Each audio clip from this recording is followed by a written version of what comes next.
नमस्कार। न्यूज के इकलौते फैमिली शो न्यूज की पाठशाला में आप सभी का बहुत स्वागत। मैं हूं सुशांत सिन्हा। ये वो पाठशाला जहां सबकी क्लास लगती है। और सबसे पहले रोज की तरह आपको बता दूं कि आज कौन कौन सा चैप्टर खोलने वाला हूं। नरेंद्र सरेंडर, राहुल गांधी का ब्लंडर निकला है। उपचुनाव में मोदी ने कांग्रेस को कैसे धो डाला है, आज की सबसे बड़ी पॉलिटिकल खबर आपको पहले बताऊंगा। ऑपरेशन सिंदूर के बाद पहला चुनावी नतीजा आया। मोदी ममता केजरीवाल ने कैसे राहुल को निपटाया, आज आपको दिखाएंगे। उधर केजरीवाल का कमबैक, इधर बंगाल में ममता ने क्या खेला कर दिया है, आज इसका चैप्टर भी खोलूंगा। इसके अलावा ईरान इजरायल युद्ध में नया ट्विस्ट। चीन, रूस, नॉर्थ कोरिया मिलकर अमेरिका को फोड़ेंगे क्या? मुनीर तो निकला कटप्पा। ट्रंप के पैरों में गिरे पाकिस्तान ने ईरान को कैसे गजब का धोखा दे डाला, आज आपको यह भी बताऊंगा। ईरान की न्यूक्लियर साइट पर अमेरिकी हमले के पहले ही खेला हो गया था क्या? पूरा सच क्या है इसका? ईरान का वो एक्शन जो पेट्रोल सिलेंडर महंगा कर देगा, लेकिन क्या सामने मोदी की दीवार खड़ी है, आज इसके बारे में भी बताऊंगा। लगातार 37 घंटे उड़कर ईरान पर हमला करने वाले अमेरिका के B-2 स्टेल्थ बॉम्बर की शॉकिंग कहानी भी लाया हूं। फ्रिज से लेकर माइक्रोवेव तक दुनिया के सबसे खतरनाक प्लेन B-2 स्टेल्थ बॉम्बर की इनसाइड स्टोरी बताऊंगा। और फिर दरकते पहाड़, उफनते नाले, बादल फाड़ तबाही की अब तक की सबसे खतरनाक तस्वीरें आपको दिखाऊंगा। देश में आफत बनकर बरसते बादलों की वो लेटेस्ट रिपोर्ट जो आपको भी हैरान करके रख देगी, वो भी लाया हूं।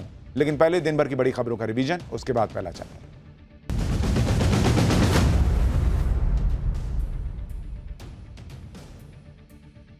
समाजवादी पार्टी ने अपने 3 बागी विधायकों को पार्टी से बर्खास्त कर दिया है। इसकी जानकारी सोशल मीडिया एक्स पर देते हुए पार्टी की तरफ से कहा गया कि 3 विधायकों अभय सिंह, राकेश प्रताप सिंह और मनोज कुमार पांडे ने पार्टी विरोधी विचारधारा का साथ दिया, इसलिए उन्हें पार्टी से बाहर निकाला जाता है।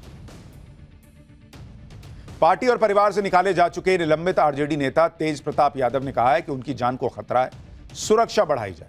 तेज प्रताप ने आरोप लगाया कि आरजेडी में 4-5 लोगों ने उनके खिलाफ साजिश की है। तेज प्रताप यादव ने यह भी कहा कि जरूरत पड़ेगी तो कोर्ट जाएंगे। हालांकि उन्होंने यह खुलासा नहीं किया कि उन्हें किससे जान का खतरा है और कौन उनके खिलाफ साजिश कर रहा है। पश्चिम बंगाल के उत्तर 24 परगना में बीजेपी और टीएमसी के कार्यकर्ताओं में टकराव की नौबत आ गई। टकराव तब पैदा हुआ जब बीजेपी के नेता शुभेंदु अधिकारी की सभा के बाद टीएमसी के कार्यकर्ताओं ने वहां पर गंगा जल और दूध छिड़ककर शुद्धिकरण करना शुरू किया।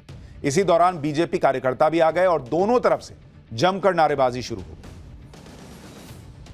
इंदौर से भुवनेश्वर जा रही इंडिगो की फ्लाइट को अचानक टेक ऑफ करने से पहले ही रोक दिया गया। जानकारी के मुताबिक विमान जैसे ही उड़ान भरने के लिए रनवे पर आया, पायलट को प्लेन में कुछ तकनीकी गड़बड़ी की आशंका हुई और इसके बाद पायलट ने टेक ऑफ रोक दिया और प्लेन वापस लौट गया। देश भर में कई जगह बम धमाकों की धमकियां देने वाली महिला को चेन्नई से अरेस्ट कर लिया गया है। इस साइबर अपराधी को 11 राज्यों की पुलिस तलाश रही थी। अहमदाबाद पुलिस ने इस महिला को चेन्नई से गिरफ्तार किया, जिसका नाम रेनी जोशील्डा है। आरोप है कि रेनी ने अपनी प्रेमी को फंसाने के लिए उसके नाम और ईमेल आईडी का इस्तेमाल करके कई शहरों में बम की धमकी दी थी। रेनी एक दिग्गज आईटी कंपनी में सीनियर कंसल्टेंट है।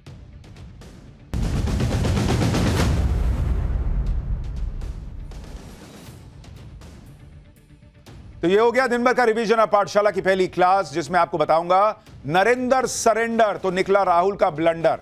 उपचुनाव में मोदी ने कांग्रेस को कैसे धो डाला। ऑपरेशन सिंदूर के बाद पहला चुनावी नतीजा आया। मोदी, ममता, केजरीवाल ने राहुल को कैसे निपटाया। उधर केजरीवाल का कमबैक, इधर बंगाल में ममता ने कौन सा खेला कर दिया है। सबसे पहले आज की सबसे बड़ी सियासी खबर का चैप्टर खोलने जा रहा हूं। प्रधानमंत्री नरेंद्र मोदी के नेतृत्व में जब भारतीय सेना ने पाकिस्तान को फोड़ा तो पूरे देश को जानना था कि कहां फोड़ा, कैसे फोड़ा, कितना नुकसान पाकिस्तान को हुआ। लेकिन यह सिर्फ राहुल गांधी, कांग्रेस और उनका इकोसिस्टम ही था शायद, जिसे यह जानना था कि भारत के राफेल गिरे हैं या नहीं गिरे, और अगर गिरे हैं तो कितने गिरे हैं। लेकिन इसके बाद तो राहुल गांधी एकदम आगे जाकर, एक कदम और आगे जाकर नरेंद्र सरेंडर की स्क्रिप्ट ले आए और उनका और उनकी पार्टी का टेप रिकॉर्डर आज भी वहीं अटका है कि नरेंद्र सरेंडर, नरेंद्र सरेंडर। लेकिन पब्लिक के मन में क्या चल रहा है, इसका सबसे बड़ा रिपोर्ट कार्ड आज ऑपरेशन सिंदूर के बाद हुए उपचुनावों के नतीजों से क्लियर हो गया। आज 4 राज्यों की 5 विधानसभा सीटों के उपचुनाव के नतीजे आए हैं और इसमें नरेंद्र मोदी से लेकर केजरीवाल, ममता बनर्जी और राहुल गांधी तक के लिए बड़ा सियासी मैसेज भी है। क्योंकि जिन राज्यों में उपचुनाव हुए थे उनमें गुजरात की 2 सीट शामिल है, बंगाल की 1 सीट शामिल है, पंजाब की 1 सीट शामिल है और केरल की 1 सीट शामिल है। 4 राज्यों की इन सीटों के मेन किरदार भी 4 ही थे, नरेंद्र मोदी, केजरीवाल, राहुल गांधी और ममता बनर्जी। आज आपको विस्तार से बताऊंगा कि राहुल गांधी का नरेंद्र सरेंडर कैसे महा ब्लंडर साबित हुआ है, कैसे राहुल गांधी के सियासी ब्लंडर का फायदा केजरीवाल ने उठा लिया, बंगाल में ममता बनर्जी के किले पर बीजेपी के धक्के का कोई असर हो भी रहा है या नहीं, और नरेंद्र मोदी को रोकना क्यों मुश्किल से मुश्किल होता जा रहा है। लेकिन सबसे पहले आज आई सबसे बड़ी सियासी खबर की एक झलक देख लीजिए।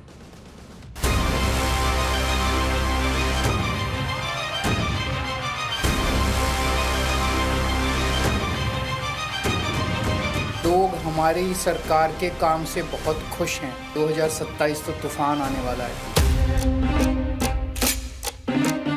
टक्कर सीधे बीजेपी और आम आदमी पार्टी के बीच में है।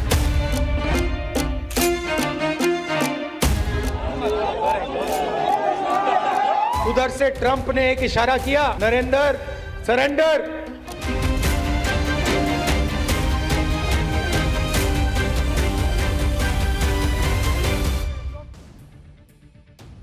अगर आप 4 राज्यों में हुए उपचुनाव के नतीजों का निचोड़ देखें तो भाई मोदी के गढ़ गुजरात में बीजेपी का दबदबा अभी भी कायम है। उपचुनाव में बीजेपी ने पहले से भी ज्यादा बड़े अंतर से जीत हासिल की है, जो राहुल गांधी के लिए मैसेज है कि नरेंद्र सरेंडर बोलना छोड़ दीजिए बॉस। ये नतीजे अरविंद केजरीवाल के लिए भी बड़ी राहत लेकर आए। दिल्ली में हार के बाद से गायब हुए अरविंद केजरीवाल अचानक से कमबैक करते दिखे। आज गुजरात और पंजाब की एक-एक सीट जीतकर केजरीवाल ने भी कमबैक कर लिया। लेकिन केजरीवाल का यह कमबैक राहुल गांधी को पीछे धकेल देगा, क्योंकि पंजाब और गुजरात वो राज्य है जहां राहुल गांधी कांग्रेस की वापसी के लिए लगे हुए थे। दिल्ली में हार के बाद पंजाब में कांग्रेस यही माहौल बना रही थी कि भगवंत मान सरकार तो कभी भी गिर जाएगी। लेकिन पंजाब में भी केजरीवाल ने कांग्रेस के प्लान पर पानी फेर दिया। यानी गुजरात और पंजाब दोनों जगह ऐसा लग रहा है कि राहुल गांधी के नरेंद्र सरेंडर का नुकसान हो रहा है। कांग्रेस के लिए एकमात्र राहत की खबर केरल से आई, जहां कांग्रेस ने एक सीट उपचुनाव की जीती है। वो भी क्यों, उसके बारे में आगे बताऊंगा। इस चुनाव में ममता बनर्जी की पार्टी टीएमसी ने भी अपनी सीट बंगाल में बचा ली। बंगाल में अगले साल विधानसभा चुनाव होने और वहां भी कांग्रेस को बड़ा झटका लगा है, उसके बारे में भी बताऊंगा। यानी राहुल गांधी की नरेंद्र सरेंडर की स्क्रिप्ट नहीं चल रही बॉस, और राहुल गांधी इसको समझने को तैयार नहीं है, कांग्रेस पार्टी समझने को तैयार नहीं है। उपचुनाव के इन नतीजों को अब आपको विस्तार से समझाता हूं और सबसे पहले गुजरात का चैप्टर खोलता हूं। गुजरात की 2 सीटों पर हुए उपचुनाव के नतीजों को अगर देखें तो इसमें बीजेपी और आम आदमी पार्टी दोनों के लिए खुशखबरी है। कोई खाली हाथ रहा तो वो नाम था राहुल गांधी का। कांग्रेस को एक भी सीट नहीं आई, और बीजेपी के लिए अच्छी खबर यह रही कि उसने कड़ी विधानसभा सीट 39,452 वोटों के बड़े अंतर से जीती। यह जीत उसकी साल 2022 के विधानसभा चुनाव में मिली जीत से भी बड़ी थी। बीजेपी उम्मीदवार राजेंद्र चावड़ा को 99,709 वोट मिले, जबकि तीसरे नंबर पर रही आम आदमी पार्टी को सिर्फ 3,090 वोट मिले। कड़ी विधानसभा एससी रिजर्व सीट है। इस सीट को जीतकर बीजेपी ने गुजरात में अपने दबदबे को कायम रखा है, और 182 सीटों वाली गुजरात की विधानसभा में अब बीजेपी के पास 162 विधायक हैं। यानी गुजरात में बीजेपी को दूर दूर तक टक्कर देने वाला अब भी कोई नहीं दिख रहा। लेकिन फिर भी गुजरात में राहुल गांधी को अगर कोई उम्मीद थी कि भाई वो कुछ करेंगे तो भाई वो केजरीवाल से टक्कर ले लेते, लेकिन केजरीवाल ने वहां भी राहुल गांधी की पार्टी को धो दिया। केजरीवाल दावा कर रहे हैं कि अब राज्य में यानी गुजरात में असली मुकाबला तो बीजेपी और आम आदमी पार्टी के बीच है। कांग्रेस गुजरात में सीन में ही नहीं है। गुजरात को लेकर केजरीवाल का यह कॉन्फिडेंस इसलिए है क्योंकि गुजरात की विसावदर सीट पर आम आदमी पार्टी ने जीत हासिल की है। साल 2022 के चुनाव में भी यह सीट आम आदमी पार्टी के पास थी। इस सीट पर आम आदमी पार्टी ने अपने पूर्व प्रदेश अध्यक्ष गोपाल इटालिया को उतारा था। आम आदमी पार्टी ने यह सीट 17,554 वोटों के अंतर से जीती, और यह आम आदमी पार्टी के लिए बड़ी जीत है। हैरानी की बात यह भी है कि इस सीट पर बीजेपी साल 2007 से नहीं जीती। यानी बीजेपी तो लगातार यह सीट हार रही है, लेकिन कांग्रेस कहां है बॉस? अगर राहुल गांधी का नरेंद्र सरेंडर चल रहा था तो कम से कम कांग्रेस तो यह सीट जीत कर दिखाती, लेकिन कांग्रेस गुजरात की दोनों सीटें हार गई। इसी सीट पर जीत के साथ अरविंद केजरीवाल ने दावा किया कि गुजरात में आम आदमी पार्टी ही बीजेपी को टक्कर दे सकती है, क्योंकि कांग्रेस के बड़े नेता तो खुद बीजेपी से मिले हुए हैं। सुनिए गुजरात में एक सीट जीतकर कैसे अरविंद केजरीवाल ने राहुल गांधी को गुजरात में खारिज कर दिया। एक सीट पे जो बीजेपी ने हमारा एमएलए चोरी किया था, आज बीजेपी से हम वो सीट वापस छीन के ले आए हैं। इससे ये दिखाता है कि गुजरात के अंदर टक्कर सीधे बीजेपी और आम आदमी के पार्टी के बीच में है। कांग्रेस का स्टेटस सभी राज्यों के अंदर एक ही रह गया है, बीजेपी के हाथ की कठपुतली बनके बीजेपी को जिताने की कोशिश करना। पूरी की पूरी कांग्रेस की लीडरशिप, टॉप लीडरशिप जो है वो बीजेपी की जेब में बैठी है, बीजेपी के हाथ की कठपुतली है। यानी जो अरविंद केजरीवाल दिल्ली चुनाव में हार के बाद से एकदम सन्नाटे में थे, गायब हो गए थे, आज केजरीवाल वापस आए और उन्होंने कहा कि राहुल गांधी और कांग्रेस पार्टी से ना हो पाएगा भाई, ये तो बीजेपी की बी टीम की तरह खेल रहे हैं, आम आदमी पार्टी असली पार्टी है। गुजरात में अरविंद केजरीवाल को अपनी जीत से ज्यादा कांग्रेस की हार में मजा आ रहा है, क्योंकि पिछले साल दिल्ली में राहुल गांधी ने अरविंद केजरीवाल को फंसा दिया था। अब गुजरात की एक सीट जीतकर अरविंद केजरीवाल ने भी अपना बदला ले लिया। अगर आप साल 2022 में हुए गुजरात विधानसभा के बाद की स्थिति देखेंगे तो 2022 में कांग्रेस ने 17 सीटें जीती थी। अब कांग्रेस के सिर्फ 12 विधायक रह गए, क्योंकि पिछले 30 महीने में कांग्रेस के हाथ से 5 विधायक ऑलरेडी फिसल चुके हैं। राज्य में इस दौरान कुल 7 सीटों पर उपचुनाव हुए, कांग्रेस एक सीट भी उपचुनाव में नहीं जीत पाई।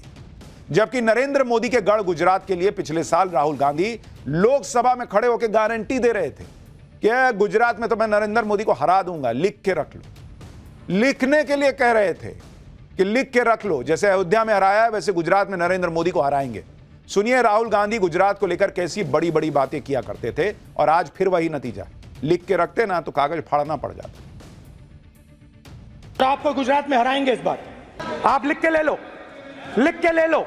आपको ऑपोजिशन इंडिया गठबंधन गुजरात में हराने जा रहा है। गुजरात के चुनाव में मैं आपको बता रहा हूं, हम सब मिलकर इनको गुजरात में हराने जा रहे हैं। जो हमने कहा, और लिख के ले लो, लिख के ले लो, कांग्रेस पार्टी की जो आत्मा है वो गुजरात के चुनाव में लड़ेगी और नरेंद्र मोदी और बीजेपी को गुजरात में जैसे हमने अयोध्या में हराया है वैसे ही हम गुजरात में इनको हराने जा रहे हैं। कौन हराएगा? हमारे लीडर हराएंगे, हमारे बब्बर शेर टाइगर हराएंगे। राहुल गांधी कह रहे थे कि हमारे लीडर हराएंगे, बब्बर शेर टाइगर हराएंगे। अब वो बब्बर शेर टाइगर इस्तीफा देते फिर रहे, वो भी आपको आगे बताऊंगा। गुजरात में राहुल गांधी अपने नेताओं को बब्बर शेर बता रहे थे, लेकिन गुजरात के उपचुनाव में कांग्रेस की हालत यह हो गई कि गुजरात में 2 सीटों पर उपचुनाव हुए और कांग्रेस के हाथ फिर जीरो लगाए, जीरो। गुजरात की विसावदर सीट पर तो कांग्रेस उम्मीदवार को मात्र 5,501 वोट मिले, जबकि आम आदमी पार्टी के उम्मीदवार को 75,942 वोट मिले। उपचुनाव की दोनों ही सीट पर कांग्रेस उम्मीदवार को 2022 के मुकाबले कम वोट मिले। गुजरात में अपने बेस को मजबूत करने के लिए 64 साल बाद कांग्रेस ने अपना राष्ट्रीय अधिवेशन अहमदाबाद में कर दिया। राहुल गांधी लगातार गुजरात का दौरा कर रहे हैं। गुजरात के लिए राहुल गांधी ने कहा था कि कांग्रेस में 20 से 30% लोग बीजेपी के भरे पड़े हैं, ये कांग्रेस में रहकर भी बीजेपी का काम कर रहे हैं। राहुल गांधी ने कहा था कि अगर कोई कांग्रेस से रहकर बीजेपी के लिए काम कर रहा है तो उसे निकाल दिया जाएगा। राहुल गांधी के इस तेवर से लगा था कि वो गुजरात कांग्रेस में तूफान लाद देंगे, लेकिन उनका कथित तूफान हवा का झोंका भी साबित नहीं हुआ। यह हाल है भाई राहुल गांधी का। Narendra surrender, Narendra surrender. अरे भैया ये ब्लंडर कर रहे हो आप, समझने को तैयार नहीं। गुजरात में राहुल गांधी का जादू चला ही नहीं। उपचुनाव में मिले 0 के बाद शक्ति सिंह गोहिल, भाई अपने नेताओं को राहुल गांधी बब्बर शेर बता रहे थे, उनके बब्बर शेर ने इस्तीफा दे दिया। गुजरात कांग्रेस के अध्यक्ष पद से शक्ति सिंह गोहिल ने इस्तीफा दे दिया कि भाई मैं नहीं जीता पाया तो इस्तीफा दे रहे हैं।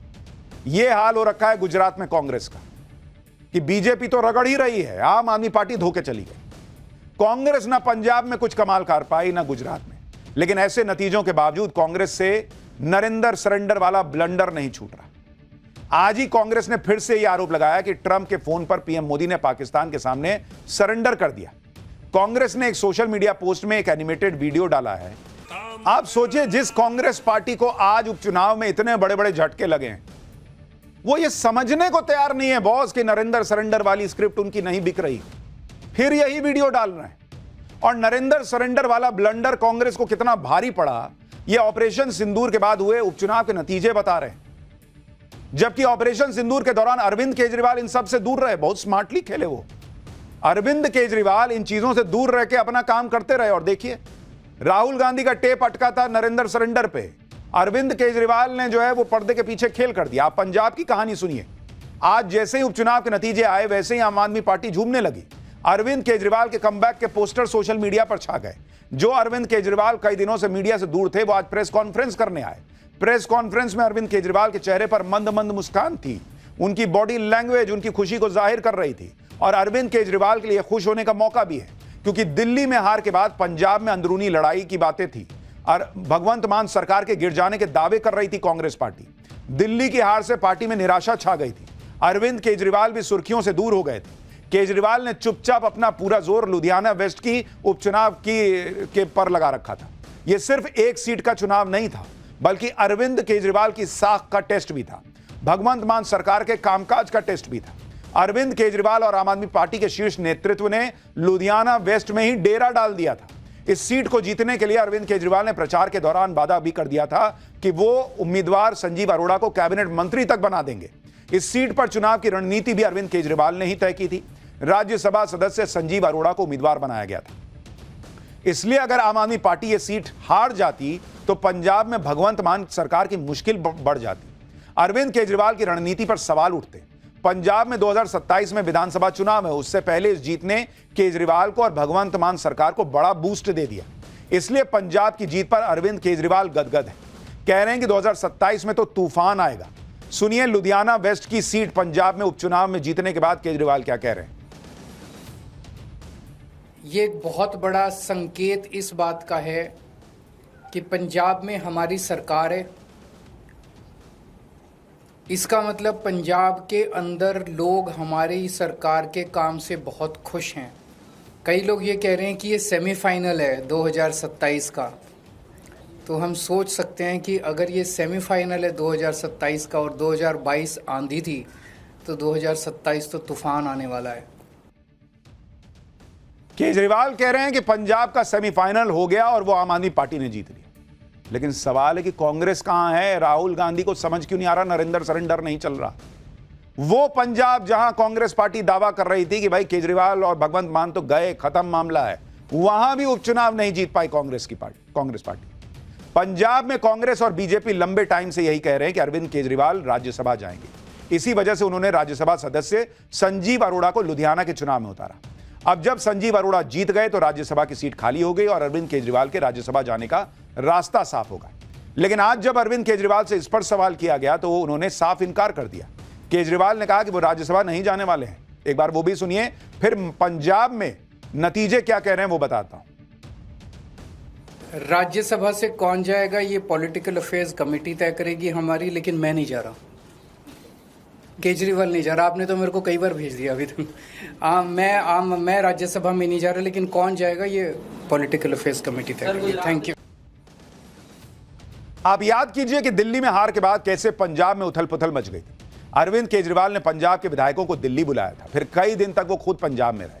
अरविंद केजरीवाल को पता था कि यह जीत उनके राजनीतिक भविष्य को तय करने वाली है और इसलिए केजरीवाल जबरदस्त खुश है। इन नतीजों में सबसे बड़ा झटका कांग्रेस को लगा है। लुधियाना वेस्ट की जो सीट है उसको अगर आप देखेंगे, कांग्रेस 24,542 वोटों के साथ दूसरे नंबर पर है, जबकि बीजेपी जो पंजाब में कोई बहुत बड़ी प्लेयर नहीं है, वो भी 20,323 वोट ले आई भाई और तीसरे नंबर पर है। बीजेपी और कांग्रेस के बीच ज्यादा वोटों का अंतर भी नहीं बचा है। इस सीट पर बीजेपी ने नए चेहरे को उतारा था। अकाली दल से ज्यादा वोट बीजेपी को आए। कांग्रेस ने अपने पूर्व मंत्री भारत भूषण आशु को मैदान में उतारा था। भारत भूषण आशु 2 बार इस सीट से विधायक रह चुके हैं। बावजूद इसके बीजेपी के वोट कांग्रेस के ऑलमोस्ट करीब है। लुधियाना लोकसभा सीट भी अभी कांग्रेस के पास है। प्रदेश अध्यक्ष राजा वंडिंग यहां से सांसद है। ऐसा भी आरोप है कि इस सीट पर कांग्रेस की गुटबाजी भारी पड़ गई और इसलिए कांग्रेस ये सीट हार गई। कहा तो यह भी जा रहा है कि उपचुनाव को लेकर कांग्रेस के अंदर भयंकर गुटबाजी हो गई थी। सूत्रों के मुताबिक कांग्रेस कैंडिडेट भारत भूषण आशु के पंजाब कांग्रेस अध्यक्ष अमरिंदर सिंह, राजा वंडिंग और प्रताप सिंह बाजवा से मतभेद इतने बढ़ गए थे कि आशु ने साफ कर दिया था कि अमरिंदर सिंह राजा और प्रताप सिंह बाजवा उनके चुनाव प्रचार में नजर नहीं आने चाहिए, जिसके बाद ये दोनों नेता चुनाव प्रचार से गायब ही रहे। यानी पंजाब में भी कांग्रेस को झटका है।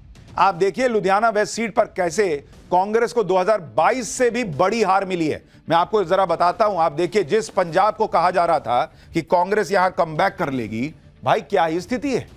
अगर आप देखेंगे पंजाब 2022 में, अगर आप देखेंगे और 2025 अगर आप देखेंगे, दो आपको वक्त दिखा रहा हूं, कांग्रेस को जो वोट मिला था, कांग्रेस वोट अगर आप देखेंगे, ये लुधियाना वेस्ट का बता रहा हूं आपको, लुधियाना वेस्ट जहां के आज नतीजे आए उस सीट का, कांग्रेस को वोट मिला था 32,931 2022 में, और हार का अंतर कितना था? हार का अंतर था 7,512 वोट। ठीक है, अब आप 2025 देखिए, कांग्रेस का वोट घट गया, 24,542 हो गया पंजाब के अंदर, जहां वो कह रहे थे कि भाई केजरीवाल खत्म हो रहे हैं, और हार का अंतर बढ़कर कितना हो गया? 10,637 वोट। ये कांग्रेस का डाउनफॉल चल रहा है पंजाब में। राहुल गांधी नरेंद्र सरेंडर उसी में फंसे हुए हैं। इधर कांग्रेस नरेंद्र सरेंडर में फंसी है, उधर इंडी गठबंधन की पार्टियां अपने दम पर बीजेपी को टक्कर दे रही है। अब आपको बंगाल की कालीगंज सीट पर जो उपचुनाव हुए उसके नतीजे के बारे में बताता हूं, जो ममता बनर्जी के लिए बड़ी राहत की खबर है। टीएमसी की अलीफा अहमद में से यह सीट 50,000 वोटों के बड़े अंतर से उन्होंने जीत ली। अलीफा को 1 लाख से ज्यादा वोट मिले। दूसरे नंबर पर बीजेपी के कैंडिडेट को 52,170 वोट मिले। यहां भी कांग्रेस पार्टी तीसरे नंबर पर है। लेफ्ट के सपोर्ट के साथ लड़ने के बावजूद कांग्रेस को मात्र 28,348 वोट मिले। 38 साल की अलीफा पेशे से इंजीनियर हैं। आईटी फर्म में जॉब छोड़कर वो अपने पिता की जगह चुनाव लड़ी थी। यानी ममता बनर्जी भी, अगर आप देखेंगे मोटे तौर पर, ऑपरेशन सिंदूर पर थोड़ा बहुत उन्होंने कहा, लेकिन बहुत ज्यादा अग्रेसिवली नरेंद्र मोदी को टारगेट नहीं कर रही थी। वो भी बंगाल में अपनी सीट बचा गई। कांग्रेस के लिए एकमात्र राहत की खबर आई तो केरल से। बंगाल में जहां कांग्रेस और लेफ्ट ने मिलकर उपचुनाव लड़ा, वहीं केरल में लेफ्ट और कांग्रेस आमने सामने थे। केरल की नीलांबुर सीट पर कांग्रेस उम्मीदवार आरेदान शौकत 11,000 के बड़े अंतर से जीत गए। यह सीट पहले लेफ्ट समर्थित निर्दलीय उम्मीदवार के पास थी। केरल में अगले साल विधानसभा चुनाव हैं, इसलिए इस जीत से कांग्रेस को बूस्ट मिल सकता है। लेकिन केरल के लिए भी यही कहा जाता है कि भाई वहां सिर्फ लेफ्ट और कांग्रेस का ही मामला कोई है ही नहीं, तो कांग्रेस जीत गई। आप ये भी देखें कि गुजरात, बंगाल, पंजाब और केरल में इंडी गठबंधन में शामिल पार्टियों ने आपस में ही एक दूसरे को हराया। इसके बावजूद अखिलेश यादव कह रहे हैं कि इस उपचुनाव में इंडी गठबंधन 80% सीटों पर जीत गया। अखिलेश यादव दावा कर रहे हैं कि जीत बता रही कि भाजपा अपने अंतिम दौर में। लेकिन सवाल है कि भाजपा अपने अंतिम दौर में कैसे? भाई आप पंजाब देखिए, आम आदमी पार्टी कांग्रेस आमने सामने से लड़ रहे हैं, तो कौन सा इंडी अलायंस? गुजरात में आम आदमी पार्टी कांग्रेस आमने सामने से लड़ रहे हैं, कौन सा इंडी अलायंस? केरल में लेफ्ट और कांग्रेस आमने सामने से लड़ रहे हैं, कौन सा अलायंस? बंगाल के अंदर कांग्रेस और टीएमसी आमने सामने से लड़ रहे हैं, कौन सा इंडी अलायंस? लेकिन क्रेडिट लेने के लिए इंडी अलायंस की जीत है। भाई यही करते रहिए, लेकिन आप समझिए इस बात को कि पब्लिक का मूड क्या है, सेंटिमेंट क्या है। नहीं समझिएगा तो जो चल रहा है वो चल ही रहा है। लेकिन एक और, ये तो सियासी लड़ाई हो गई, एक दूसरा युद्ध चल रहा है, और वो चल रहा है ईरान और इजराइल के बीच। उसमें कौन सा नया ट्विस्ट आया है? चीन, रूस, नॉर्थ कोरिया मिलकर अमेरिका को फोड़ेंगे क्या? मुनीर तो कटप्पा निकला। ट्रंप के पैरों में गिरे पाकिस्तान ने ईरान को कैसे गजब का धोखा दिया। ईरान की न्यूक्लियर साइट पर अमेरिकी हमले के पहले ही खेला हो गया था क्या? उसका सच क्या है? ईरान का वो एक्शन जो पेट्रोल सिलेंडर महंगा कर देगा, लेकिन सामने नरेंद्र मोदी नाम की एक दीवार खड़ी है क्या? अब इसका चैप्टर आपके लिए खोलने जा रहा हूं। अमेरिका ने रविवार को ईरान में 3 न्यूक्लियर फैसिलिटी पर हमला करके जंग में एंट्री मारी। लेकिन अब इस बात को लेकर ही सवाल उठ रहे हैं कि अमेरिकी हमले में ईरान की न्यूक्लियर साइट्स को वाकई इतना नुकसान पहुंचा भी है या नहीं, जितना ट्रंप और अमेरिका क्लेम कर रहे हैं। क्योंकि ट्रंप तो कह रहे हैं कि अमेरिका ने ईरान की सबसे बड़ी न्यूक्लियर साइट फोर्डो समेत 3 न्यूक्लियर साइट्स को पूरी तरह तबाह कर दिया। लेकिन ईरान ने अभी तक नहीं बताया है कि उसकी न्यूक्लियर साइट्स को कितना नुकसान हुआ। इंटरनेशनल एटॉमिक एनर्जी एजेंसी यानी आईएईए भी कह रही है कि अभी नुकसान का अंदाजा लगाना मुश्किल है। अब ईरान के न्यूक्लियर ठिकानों पर अमेरिकी स्ट्राइक के बाद हुए नुकसान की सैटेलाइट तस्वीरें भी सामने आ गई, जिनमें बड़ा खुलासा हुआ है, और वो खुलासा क्या है आगे बताऊंगा। लेकिन आप यह भी देखिए कि हमले के बाद ट्रंप ने कहा था कि अब ईरान को शांति के रास्ते पर आना चाहिए। लेकिन ट्रंप ने जैसा सोचा था वैसा होता दिखाई नहीं दे रहा भाई। क्योंकि अमेरिकी हमले के बाद ईरान के सुप्रीम लीडर खामनेई ने कसम खाई है कि वो इजराइल को और सख्त सजा देंगे। ईरान ने ट्रंप को चुनौती दी है कि गैम्बलर ट्रंप ने युद्ध जरूर शुरू किया है, लेकिन इसे खत्म ईरान करेगा, यानी अमेरिका को भी धमकी दे दी गई है। ईरान को यह कॉन्फिडेंस इसलिए आ रहा है क्योंकि रूस और चीन अब सीधे सीधे ईरान की साइड में आ चुके हैं। रूस के राष्ट्रपति पुतिन ने कह दिया है कि रूस ईरान को मदद देने से पीछे नहीं हटेगा। चीन ने भी कहा है कि ईरान के न्यूक्लियर ठिकानों पर अमेरिकी हमले के बाद हालात काबू से बाहर जा रहे हैं। अमेरिका के जंग में कूदने के बाद अब ईरान इजराइल युद्ध में नया ट्विस्ट आ गया है। क्या चीन, रूस और नॉर्थ कोरिया मिलकर अमेरिका से ईरान का बदला लेंगे? अब ईरान ऐसा क्या करने वाला है कि पूरी दुनिया को तनाव हो रहा है? ईरान पर अमेरिकी हमले के बाद पाकिस्तान के आर्मी चीफ असीम मुनीर की पाकिस्तान में थू-थू क्यों हो रही है? भारत इस युद्ध के बीच क्या स्टैंड लेगा और क्या तेल की कीमतें, एलपीजी सिलेंडर की कीमतें भारत में बढ़ने जा रही हैं? आज इस सब के बारे में आपको बताऊंगा, लेकिन पहले ये जो बवाल मचा हुआ है उसकी एक झलक देखिए।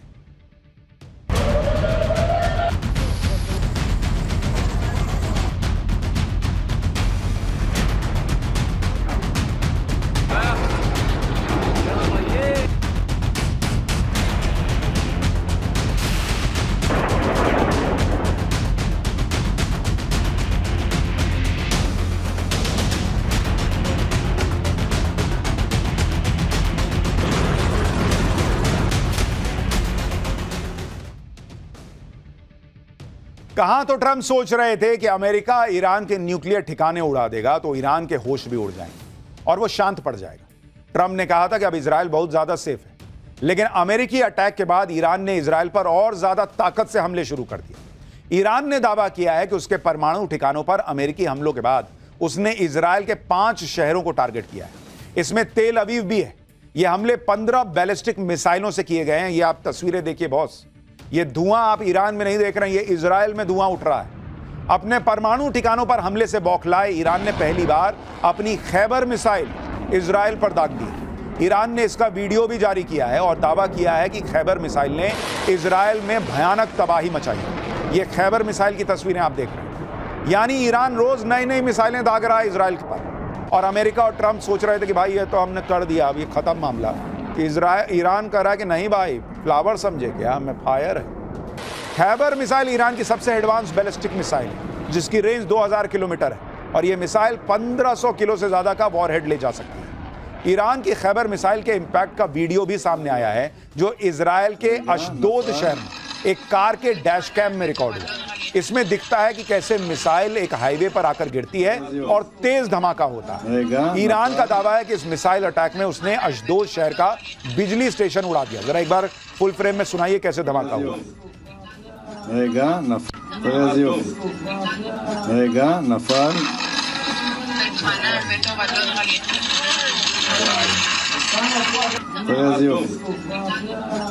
नफल ईरान के हमलों का जवाब इजराइल भी जोरदार तरीके से दे रहा है।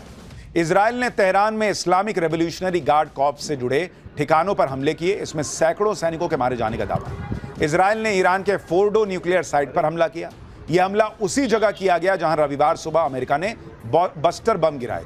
इजराइल ने ईरान के 6 एयरपोर्ट पर भी ड्रोन से हमला किया। इनमें ईरान के 15 फाइटर जेट और हेलीकॉप्टर नष्ट करने का दावा किया गया है। ईरान ने ईरान की बदनाम एविन जेल पर भी अटैक किया, जिसके बाद का वीडियो आपको दिखा रहा हूं। यह ईरानी मीडिया ने बताया कि यह हमला एक ड्रोन से किया गया हो सकता है। यह जेल दोहरी नागरिकता वाले और पश्चिमी देशों से जुड़े कैदियों को रखने के लिए बदनाम है, जिन्हें ईरान अक्सर पश्चिमी देशों के साथ बातचीत में सौदेबाजी के लिए इस्तेमाल करता है। उस जेल पर भी हमला हो गया है कहा जा रहा है। यानी ईरान भी पूरा जोर लगाए हुए कि नहीं छोड़ूंगा, मार ही दूंगा। इजराइल कह रहा मैं तो छोड़ने के मूड में नहीं हूं, मैं मारूंगा, अब तो अमेरिका मेरे साथ है। मतलब भैया खून खच्चर हो गया है। ईरान पर अटैक के फौरन बाद ट्रंप ने ऐलान कर दिया था कि ईरान के तीनों न्यूक्लियर ठिकाने मिट्टी में मिल चुके हैं। ईरान ने भी माना है कि फोर्डो, इस्फहान और नतांज में उसकी न्यूक्लियर साइट्स पर नुकसान हुआ है। लेकिन ईरान यह भी दावा कर रहा है कि उसका न्यूक्लियर प्रोग्राम नहीं रुकेगा। इसके बाद सवाल उठ रहे हैं कि अमेरिकी हमले ने अपने टारगेट हासिल किए भी हैं या नहीं, क्योंकि अभी तक इस बात की कोई आधिकारिक पुष्टि नहीं हुई है कि ईरान के परमाणु ठिकाने पूरी तरह से नष्ट हो चुके हैं। अब ईरान की सबसे बड़ी न्यूक्लियर साइट फोर्डो की हमले से पहले और बाद की सैटेलाइट इमेजेस आ गई। आपको दोनों तस्वीरें देखनी चाहिए। यह अमेरिकी हमले से पहले 20 जून की सैटेलाइट इमेज आपको दिखा रहा हूं। यह देखिए बाईं तरफ, जो तब की तस्वीर है जब हमला नहीं हुआ था, और न्यूक्लियर फैसिलिटी और आसपास के पहाड़ एकदम सही सलामत दिख रहे हैं। दूसरी सैटेलाइट इमेज कल की है, यानी अमेरिकी हमले के बाद की। अब की जो आप तस्वीर देख रहे हैं, इसमें न्यूक्लियर फैसिलिटी को नुकसान हुआ दिख रहा है। ये सैटेलाइट तस्वीरें मैक्सर ने जारी की हैं। हमले के बाद की तस्वीर में फोर्डो प्लांट के आसपास जमीन धूल और मलबे से ढकी हुई तो दिख रही है, धुआं भी उड़ता दिख रहा है, 6 बड़े बड़े छेद भी दिख रहे हैं, टूटे हुए पहाड़ का मलबा भी दिख रहा है, अंडरग्राउंड फैसिलिटी के एंट्रेंस को नुकसान पहुंचा है, यह भी दिख रहा है। लेकिन एक चीज ध्यान देने वाली है कि सफेद रंग की मेन सपोर्ट बिल्डिंग को कोई नुकसान नहीं हुआ। आप देखिए, सफेद बिल्डिंग उसमें भी दिख रही है, इसमें भी दिख रही है। वो हमले से पहले जिस तरह से तस्वीर में थी वैसी ही अब भी दिख रही है। और इसलिए सवाल उठ रहा है कि सही जगह बम गिराया भी अमेरिका ने या नहीं। अमेरिका दावा कर रहा है कि उसने ईरान की न्यूक्लियर साइट्स को पूरी तरह तबाह कर दिया, लेकिन अब अमेरिका के इस दावे पर सवाल उठ रहे हैं, क्योंकि अब मैक्सर की ही एक और सैटेलाइट इमेज आई है।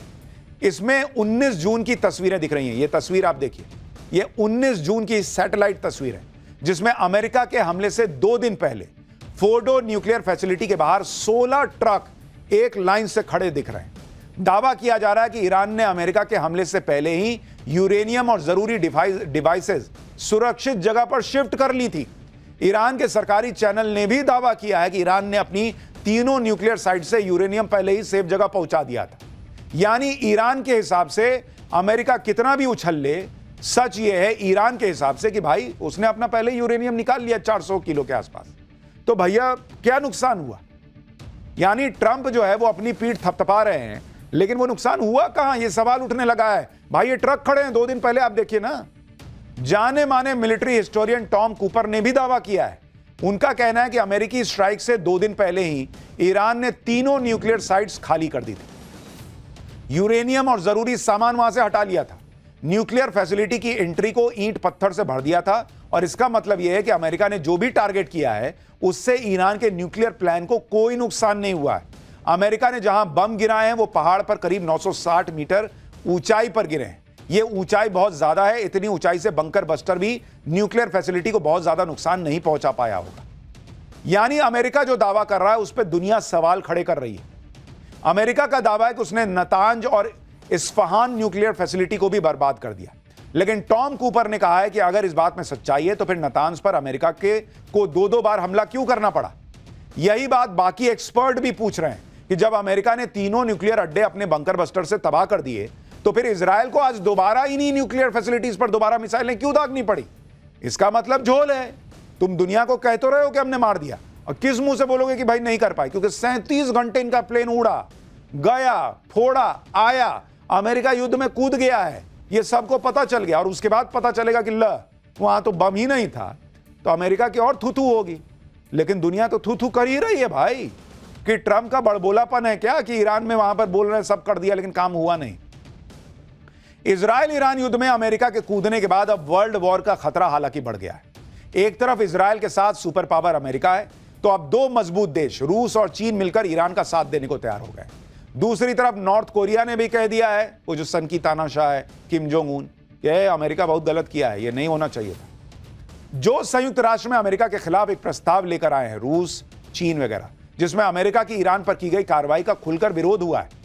संयुक्त राष्ट्र में रूस ने धमकी दी है कि अमेरिका ने ईरान पर अटैक करके वो काम किया है जिसके बाद वैश्विक सुरक्षा के मामले में क्या विनाशकारी नतीजे देखने को मिलेंगे, ये कोई नहीं जानता। चीन कह रहा है कि अमेरिका अपनी विश्वसनीयता खो चुका है और अब हालात नियंत्रण से बाहर हो सकते हैं। संयुक्त राष्ट्र में नॉर्थ कोरिया ने भी इजराइल और अमेरिका को मिडिल ईस्ट में फैली अशांति का अपराधी बता दिया है। यानी ईरान के साथ रशिया, चाइना, नॉर्थ कोरिया सब खड़े हो गए। और डोनाल्ड ट्रंप जो पूरी दुनिया के फूफा बने घूम रहे थे, तुम पे इतना टैक्स लगा दूंगा, तुम पे उतना लगा दूंगा, ये कर दूंगा, वो कर दूंगा, भाई उनको भी अब देखना होगा, खाली हवाबाजी नहीं चलेगी ना। रूस और चीन ने तो अमेरिका के खिलाफ यूनाइटेड फ्रंट बनाने की कोशिशें शुरू कर दी है, और इसको लेकर पुतिन और जिनपिंग के बीच बातचीत भी हुई है। यह बातचीत ऐसे वक्त पर हुई है जब कई रिपोर्ट्स में दावा किया गया है कि चीन के कई एयरक्राफ्ट ईरान में उतरे हैं। आशंका जताई गई है कि चीन ने ईरान में हथियार भेजे हैं। इतना ही नहीं, क्या चीन और रूस मिलकर अब अमेरिका से बदला लेने की तैयारी शुरू कर चुके हैं? यह सवाल इसलिए भी इंपॉर्टेंट है क्योंकि आज ही ईरान के विदेश मंत्री अब्बास अराक्ची रूस पहुंचे हैं, जहां उन्होंने रूस के राष्ट्रपति व्लादिमीर पुतिन से मुलाकात की। आप तस्वीरें देखिए, यह आज की तस्वीर है। ईरान के विदेश मंत्री बैठे हैं और सामने पुतिन बैठे हुए हैं, दोनों की मीटिंग हुई है। सूत्रों के मुताबिक ईरानी विदेश मंत्री ने खामनेई की एक चिट्ठी पुतिन को सौंपी है और इस चिट्ठी में रूस से समर्थन मांगा गया है। खबरों के मुताबिक ईरान ने रूस से सैन्य सहायता मांगी है और इस मुलाकात के बाद रूस के राष्ट्रपति पुतिन ने बयान दिया है और उन्होंने कहा है कि अमेरिका की तरफ से ईरान के परमाणु ठिकानों पर किए गए हमले जायज नहीं है। ईरान जो भी मदद मांगेगा रूस देने के लिए तैयार है। यानी रूस तो खुला कह रहा है भाई कि मैं ईरान के साथ हूं, अमेरिका गलत कर रहा है। अब एक्सपर्ट्स कह रहे हैं कि अगर इस जंग में रूस ईरान को मदद दे देता है तो ईरान की ताकत कई गुना बढ़ जाएगी। ईरान इस समय अपने बैलिस्टिक मिसाइल्स के जरिए इजराइल से लोहा ले रहा है। रूस के आने के बाद उसकी हवाई ताकत में इजाफा होगा। खबर है कि ईरान रूस से S-400 एयर डिफेंस सिस्टम मांग रहा है और चीन तो पहले ही ईरान को हथियारों की सप्लाई शुरू कर चुका है। कहा तो यह भी जा रहा है कि नॉर्थ कोरिया ईरान को न्यूक्लियर बम देने की पेशकश कर सकता है। रूस के पूर्व राष्ट्रपति दिमित्री मेदवेदेव ने भी कहा है कि ईरान को कई देश परमाणु हथियार देने के लिए तैयार हैं। यानी अमेरिका परमाणु बम फोड़ पाए ईरान के या नहीं, पता नहीं, बने थे नहीं बने थे, यूरेनियम की बात भले आदमी कहे, लेकिन अब रूस के पूर्व राष्ट्रपति कह रहे हैं कि भाई ईरान को बहुत सारे देश जो हैं वो अपना परमाणु बम देने को तैयार है। कौन से देश है उन्होंने ये क्लियर नहीं किया। ईरान की न्यूक्लियर फैसिलिटी पर अमेरिकी हमले से कितना नुकसान हुआ भी या नहीं हुआ, इसको लेकर अलग अलग दावे किए जा रहे हैं। लेकिन अमेरिका ने ईरान पर हमले के लिए जिस विमान का इस्तेमाल किया उसकी भी भयंकर चर्चा। अमेरिका ने ईरान के न्यूक्लियर ठिकानों पर B-2 बॉम्बर विमानों से हमला किया था, जिसकी तस्वीर आप देख रहे हैं। यह फिल्म में जिस तरह का प्लेन आप देखते हैं वैसा टाइप का प्लेन है। यह दुनिया का सबसे खतरनाक बॉम्बर है, इसे कोई रडार नहीं पकड़ पाता। B-2 बॉम्बर में इतनी खासियतें हैं कि इसे चलता फिरता किला कहते हैं। ईरान पर हमले के लिए B-2 बॉम्बर विमान ने अमेरिका के मिसौरी व्हाइटमैन एयरफोर्स बेस से 20 जून को दोपहर करीब 3:30 पर टेक ऑफ किया। इस विमान ने 37 घंटे, लगभग 37 घंटे, मतलब ऑलमोस्ट 1.5 दिन से ज्यादा बिना रुके ये उड़ता रहा और बीच में हवा में कई बार इसको तेल भरा गया। B-2 बॉम्बर ने फोर्डो और नतांज साइट पर 30,000 पाउंड यानी 14,000 किलो के 1 दर्जन से ज्यादा GBU-57 बम यानी बंकर बस्टर बम गिरा। B-2 बॉम्बर विमानों को अमेरिका से ईरान तक पहुंचने और हमला करके वापस लौटने तक में 37 घंटे का समय लगा है, यह कहा जा रहा है। आप सोचिए क्या ही खतरनाक विमान है कि यह बिना रुके 37 घंटे उड़ गया और पायलट इस दौरान कॉकपिट में रहे। बिना ब्रेक लिए इतने लंबे मिशन को B-2 बॉम्बर ने कैसे पूरा किया होगा, यह जानना बहुत इंटरेस्टिंग है, क्योंकि यह प्लेन सिर्फ नॉर्मल प्लेन नहीं है। आपको इसकी एक एक डिटेल बताऊंगा तो आप सुनकर हैरान रह जाएंगे। लेकिन पहले B-2 बॉम्बर के अटैक की कैपेबिलिटी की एक झलक देखिए।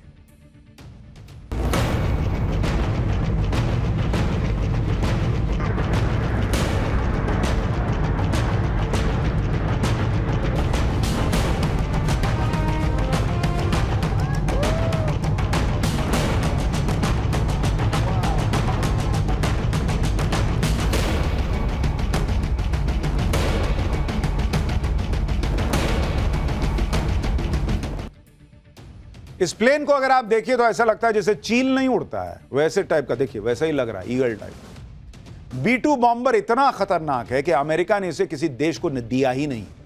B-2 बॉम्बर के बारे में कहा जाता है कि अगर यह दुश्मन के एयर स्पेस में घुस गया मतलब दुश्मन का खत्म होना तय है।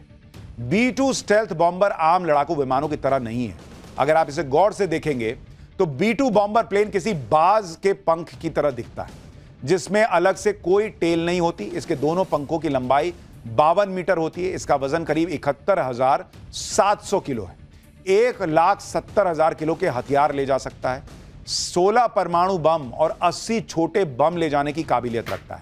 बिना रिफ्यूलिंग के 11,000 किलोमीटर तक उड़ान भर सकता है। यानी B-2 बॉम्बर हवा में उड़ती हुई मौत की फैक्ट्री है जो अपने दुश्मनों को का सफाया कर देता है। आप ये जानकर हैरान रह जाएंगे कि B-2 बॉम्बर में पायलट्स के लिए शानदार सुविधाएं होती हैं। भाई बिना उसके कोई 1.5 दिन कैसे उड़ेगा। B-2 बॉम्बर लंबी उड़ान के लिए ही बनाया गया है और इस दौरान पायलट को तकलीफ ना हो इसके लिए B-2 बॉम्बर के अंदर मिनी रेफ्रिजरेटर होता है। B-2 बॉम्बर में माइक्रोवेव ओवन भी लगा हुआ है। पायलट के लेटने और आराम करने के लिए भी जगह है। 2 पायलट इसे उड़ाते हैं और इसमें ऑटो पायलट का भी विकल्प है कि भाई अब कितना 37 घंटा मैं नहीं उड़ा सकता, तो ऑटो पायलट लगा दीजिए, वो अपना भाई उड़ाता रहता है। उसके बाद आप उठे कि हाँ पहुंचने वाले हैं, तो अब आप उठे, अपना देखा, अपना दाड़ दाड़ गिराया। फ्रिज है भाई, थोड़ा कुछ ठंडा उंडा पिए, अपना रिलैक्स किए, माइक्रोवेव में खाना वाना गर्म किए खाए, उस टाइप से मामला चल रहा है। यानी लंबी उड़ानों में पायलट को कोई दिक्कत ना हो, इसका पूरा इंतजाम इसमें किया गया है। इसी वजह से B-2 बॉम्बर के पायलट बिना रुके आराम से 37 घंटे उड़ पाते हैं, क्योंकि इसमें सारी सुविधाएं। ऐसा भी दावा है कि एक बॉम्बर की कीमत करीब 18,000 करोड़ रुपए बैठती है। अमेरिका की एंट्री के बाद इजरायल और ईरान जंग के जल्दी खत्म होने की उम्मीद कम होती जा रही है। इजरायल लगातार ईरान पर हमले कर रहा है, ईरान भी पलटवार कर रहा है। इजरायल को अमेरिका का समर्थन है और ताकत के मामले में ईरान इन दोनों के सामने नहीं टिकता। इसलिए ईरान ने अब ऐसा फैसला किया है जिससे दुनिया पर बहुत बड़ा संकट आ सकता है। जिस तरह ट्रंप हर जंग को ट्रेड से सुलझाने का दावा करते हैं और बात बात पर ट्रेड की चर्चा करते हैं, अब ईरान ने उसी ट्रेड को अपना हथियार बना लिया है। ट्रंप के ट्रेड से दुनिया पर असर पड़े ना पड़े, लेकिन ईरान की ट्रेड वॉर से दुनिया हैरान परेशान हो जाएगी। ईरान दुनिया का एक बड़ा ऑयल प्रोड्यूसर देश तो है ही। ईरान समेत कई खाड़ी देशों का क्रूड ऑयल जिस स्ट्रेट ऑफ हॉर्मूज के रास्ते से होकर अलग अलग देशों तक जाता है, उसे अब ईरान बंद करने की धमकी दे रहा है। ईरान की संसद में स्ट्रेट ऑफ हॉर्मूज बंद करने का प्रस्ताव पेश हुआ। ईरान की संसद ने स्ट्रेट ऑफ हॉर्मूज बंद करने को मंजूरी दे दी है। आखिरी फैसला ईरान की सुप्रीम नेशनल सिक्योरिटी काउंसिल को करना है। अगर ईरान ने स्ट्रेट ऑफ हॉर्मूज को बंद कर दिया तो दुनिया में तेल की कीमतें बढ़ जाएंगी, तेल संकट पैदा हो जाएगा। ईरान के इस फैसले ने अभी से दुनिया में हलचल मचा दी है, क्योंकि इससे सिर्फ ईरान ही नहीं बल्कि 5 दूसरे खाड़ी देशों का ऑयल ट्रांसपोर्ट भी ठप पड़ सकता है और इसका असर चीन, जापान, अमेरिका के साथ भारत पर भी पड़ सकता है। हालांकि पीएम मोदी ने पहले से ही इस संकट से निपटने का प्लान तैयार किया है। आपको इन सब के बारे में डिटेल से बताता हूं। दुनिया में सबसे ज्यादा कच्चे तेल का उत्पादन खाड़ी देशों में होता है और खाड़ी देशों का कच्चा तेल इसी स्ट्रेट ऑफ हॉर्मूज से होकर दुनिया में सप्लाई होता है। आप स्ट्रेट ऑफ हॉर्मूज की लोकेशन देखिए, आप देख रहे हैं कैसी संकरी सी गली है और यह बहुत महत्वपूर्ण है। स्ट्रेट ऑफ हॉर्मूज के उत्तर में ईरान है और दक्षिण में ओमान है। दोनों देशों के बीच संकरे से समुद्री रूट को स्ट्रेट ऑफ हॉर्मूज कहा जाता है। Straight of Hormuz Persian gulf को अरब सागर से जोड़ता है और यह मात्र 33 किलोमीटर चौड़ा हिस्सा है। आप देखिए, वो जो छोटा सा आप चुन्नू सा हिस्सा देख रहे हैं, वो 33 किलोमीटर चौड़ा है। यहां पर शिपिंग लेन सिर्फ 3 किलोमीटर चौड़ी है, यानी 33 किलोमीटर का एरिया है और चौड़ाई जो है वो 3 किलोमीटर की है। स्ट्रेट ऑफ हॉर्मूज को ग्लोबल ऑयल ट्रांसपोर्ट रूट का चिकन नेक भी कह सकते हैं और अब ईरान इसी चिकन नेक को दबाने की बातें कर रहा है, धमकी दे रहा है।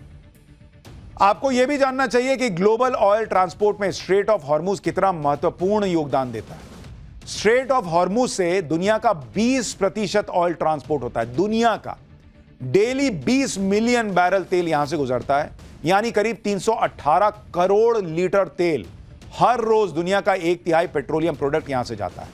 ईरान समेत Iraq, Qatar, Bahrain, UAE, Saudi Arab, Kuwait 7 खाड़ी देशों के लिए लाइफलाइन की तरह ही। इसके बंद होने से दुनिया में तेल के दाम 70% तक बढ़ सकते हैं। स्ट्रेट ऑफ हॉर्मूज बंद करने का प्रस्ताव ही अभी पास हुआ है संसद में, लेकिन ईरान ने इसे बंद करने का फैसला अभी नहीं किया है। इतने भर ने दुनिया में सनसनी फैला दी। दुनिया के बड़े बड़े देश स्ट्रेट ऑफ हॉर्मूज के भविष्य को लेकर प्रतिक्रियाएं दे रहे हैं। ईरान के विदेश मंत्री ने कहा है कि एक खुला प्रतिशोध हो सकता है। ईरान पर बमबारी करने के लिए अमेरिका को परिणाम भुगतने होंगे।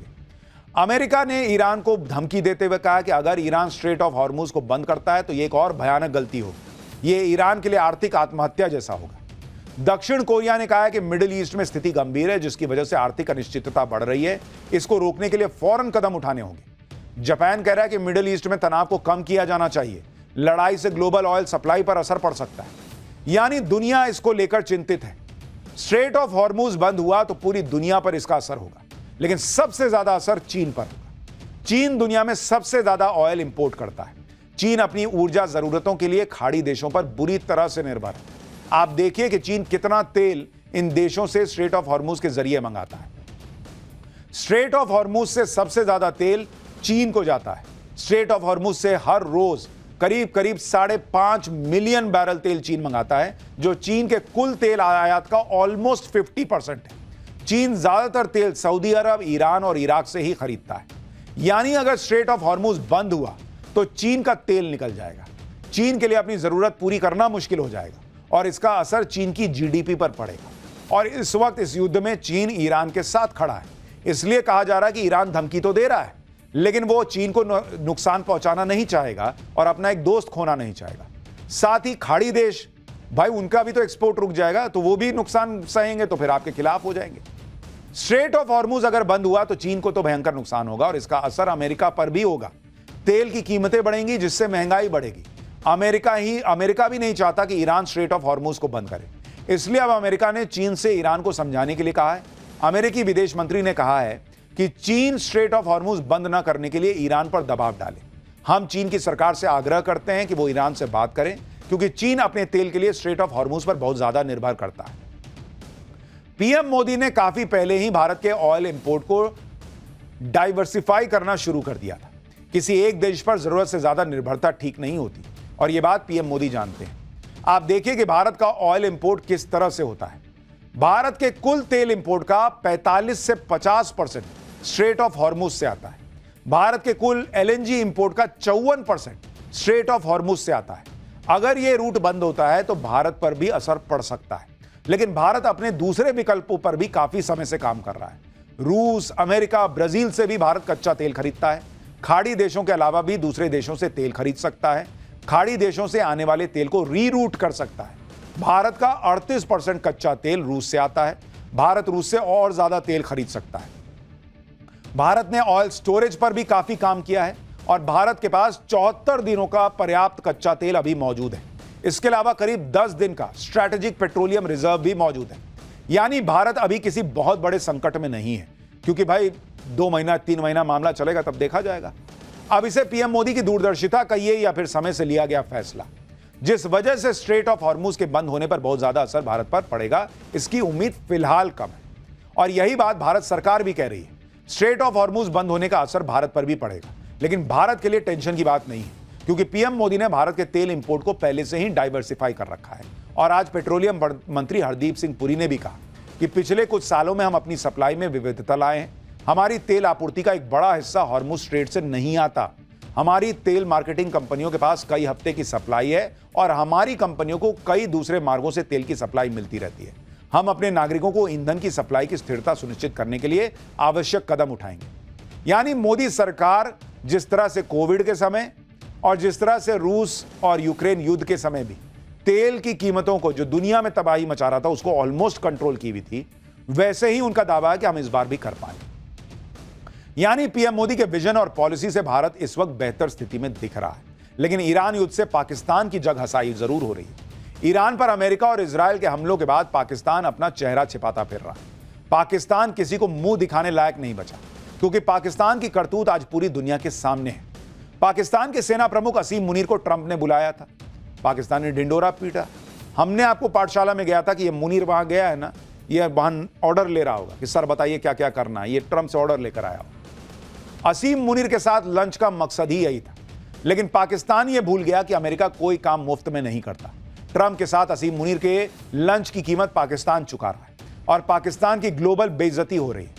आप देखिए कि असीम मुनीर और ट्रंप की मुलाकात के बाद पाकिस्तान ने ट्रंप को नोबेल शांति पुरस्कार के लिए नॉमिनेट कर दिया। पाकिस्तान के नॉमिनेशन के ठीक बाद ट्रंप ने ईरान में बम फोड़ दिए। दावा है कि अमेरिका ने ईरान पर हमलों के लिए पाकिस्तानी आर्मी बेस का भी प्रयोग किया है। यानी पाकिस्तान ने ट्रंप को नोबेल पीस प्राइज के लिए नॉमिनेट किया, जिसके फौरन बाद ट्रंप ने ईरान पर भयंकर हमला किया। अब खुद पाकिस्तान में लोग कह रहे हैं कि ये क्या, हमारी क्या ही इज्जत रह गई भाई।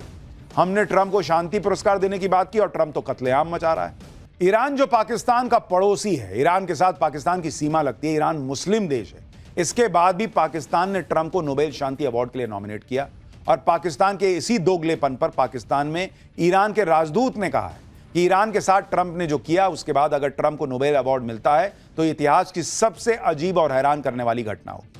अगर ऐसे इंसान को नोबेल दिया जाता है तो वास्तविक अपराधियों को क्या पुरस्कार दिया जाना चाहिए। पाकिस्तान की जनता भी यही चर्चा कर रही है कि पाकिस्तान में लोग कह रहे हैं कि हमारे देश की किसी बात की कोई वैल्यू ही नहीं है। नोबेल कमेटी वालों ने भी पाकिस्तान के नॉमिनेशन को हंसी में टाल दिया होगा। तो ये तो पाकिस्तान का हाल है भाई। वो पैसे के लिए कुछ भी बेच सकता है, अपना देश बेच रहा है भाई। तो ईरान का मुस्लिम भाईचारा कहां गया? वो उसको 2 मिनट में उसने कहा, सर रखिए ना, कुछ डॉलर दीजिए, मैं अपना मुस्लिम भाईचारा भी छोड़ देता हूं। यही पाकिस्तान की सच्चाई है। जो लोग सोचते हैं ना कि पाकिस्तान उनके लिए इस्लाम के नाम पर खड़ा होगा, ये करे, अरे नहीं भाई। पाकिस्तान वो देश है जो बेशर्मी के गर्त में डूबा हुआ है। खैर, डूबने की बात हो रही है तो सैलाब की भी बात जरूरी है। आपको दिखाता हूं अगला चैप्टर। दरकते पहाड़, उफनते नाले, बादल फाड़ तबाही की अब तक की सबसे खतरनाक तस्वीरें आ गई हैं। देश में आफत बनकर बरसते बादलों की वो लेटेस्ट रिपोर्ट जो आपको हैरान करके रख देगी। आधे हिंदुस्तान में मानसून दस्तक दे चुका है और मानसून ने ऐसी दस्तक दी है कि आसमान से आफत बरस रही है। आप तस्वीरें देखिए। बादल फाड़ बारिश ने कई इलाकों में कहर बरपा दिया है। मैदानी इलाकों में बह रही नदियों में ऐसा उफान आया कि मानो वो सब कुछ अपने साथ बहा ले जाएगा। पहाड़ से लेकर मैदान तक बाढ़ बारिश की ऐसी ऐसी तस्वीरें सामने आ रही हैं जिन्हें देखकर लोग कह रहे हैं कि जून में यह हालत है तो जुलाई में क्या हो। उत्तराखंड, यूपी, गुजरात, राजस्थान, महाराष्ट्र, ओडिशा में जल प्रहार की डराने वाली तस्वीरें आई। कहीं बादल फाड़ बारिश है, कहीं बाढ़ में जिंदगी फंसी हुई है, कहीं नदियों में सैलाब है।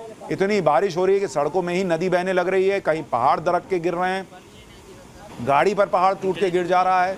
मैदानी इलाकों में बाढ़ तो पहाड़ों में भारी बारिश की वजह से हो रही लैंडस्लाइड लोगों की जान पर आफत बन गई। आज पाठशाला में उत्तराखंड से लेकर गुजरात तक हो रही आसमान फाड़ बारिश से मची तबाही की एक एक तस्वीर आपको दिखाऊंगा। अब एक एक तस्वीर आपको विस्तार से दिखाता हूं। उत्तराखंड के चमोली की ये तस्वीरें देखिए। मानसून की शुरुआत में ही पहाड़ दरकने लगे।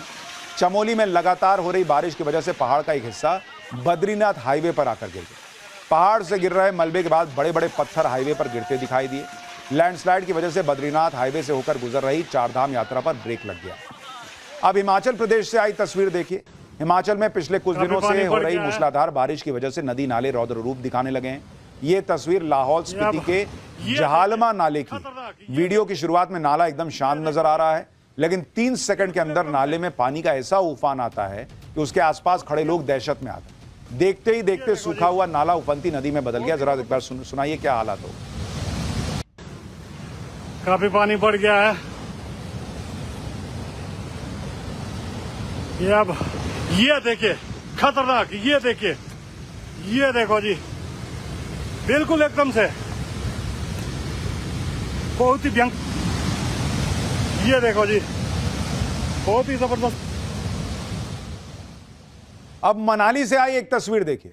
चंद सेकंड का ये वीडियो आपको डरा कर रख देगा, जिसमें एक कार खाई में गिरती हुई दिख रही है। शुरुआती जांच में पता चला है कि बारिश की वजह से सड़क पर फिसलन हो गई थी, जिसकी वजह से कार सड़क से नीचे उतरने लगी। कुछ लोगों ने धक्का मारकर कार को सड़क पर पहुंचाने की कोशिश की, लेकिन सारी कोशिश नाकाफी साबित हुई। आप देखिए ना कैसे कार जो है वो धीरे धीरे गिरने। तो ड्राइवर टाइम पे कूद गया भाई, नहीं तो वो भी नीचे चला जाता। समय रहते ड्राइवर ने दरवाजा खोला और वो कूद गया। उसको समझ में आ गया कि कार नीचे जा रही है, मैं ऊपर चला जाऊंगा। धप से कूद गया। देखिए एक बार। निकल बाहर हो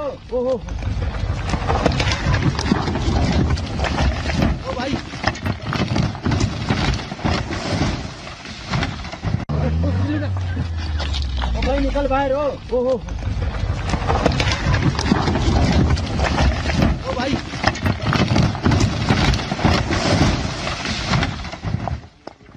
पहाड़ों में ही नहीं, मैदानों में भी लगातार हो रही बारिश की वजह से लोगों को दिक्कतों का सामना करना पड़ रहा और तस्वीरें डराने वाली। अब जरा रांची की इस तस्वीर को देखिए। रांची में पिछले 24 घंटों में इतनी बारिश हुई कि हरमू नदी का पानी रिहायशी इलाकों में घुस गया। पानी का बहाव इतना तेज था कि एक घर के बाहर खड़ी कार बह गई। इलाके के लोग छत पर खड़े होकर बहती कार का वीडियो बनाने के अलावा कुछ नहीं कर पाए।